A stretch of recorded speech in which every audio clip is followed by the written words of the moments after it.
প্রতিদিন ঘাস কাটি আর ঘাস কাইটা বিক্রি করি, যা পাই তা দিয়ে সংসার চালাই।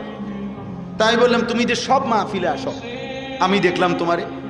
হুজুরে যখনই আপনার কোনো পোস্টার দেখি আমি তখন এই ঘাস কাটার টাকার থেকে একটু একটু টাকা জমাই, গাড়ি ভাড়া মিলাইয়া রাখি, আপনার ওয়াজ শুনতে যাবো। তাই বললাম যে মাশাআল্লাহ। তো আমি বললাম যে তো আর কিছু কইবানি? হুজুর আমার জীবনের একটা স্বপ্ন আছে। আমি বললাম কি স্বপ্ন কও? আমি 10 টাকা 50 টাকা করে জমাইতেছি, আল্লাহ যদি আমারে কোনোদিন তৌফিক দেয় আমি আমনেরে আমগা এলাকায় দাওয়াত দিয়ে নিমু, ওয়াজ করাম। পরে আমি বললাম ওহন দাঁড়া, অন ডেট লো, এখন নাও ডেট, আজকে তোমারে ডেট দিলাম, হাদিয়া দিতে হবে না, আমি দিমু তোমার। এটা আছে আমার মাহফিলের সান্দা, আমি দেবো। ও আজের টেহা লাগতো না, তুমি যাও, তুমি আয়োজন করো, যেখানে কও তুমি, তোমার ঘরে হোক উড়ানে হোক, আমি ওখানে ওয়াজ করব। আমি বলছি আমি যাবো, ডেট দিলাম, যাও।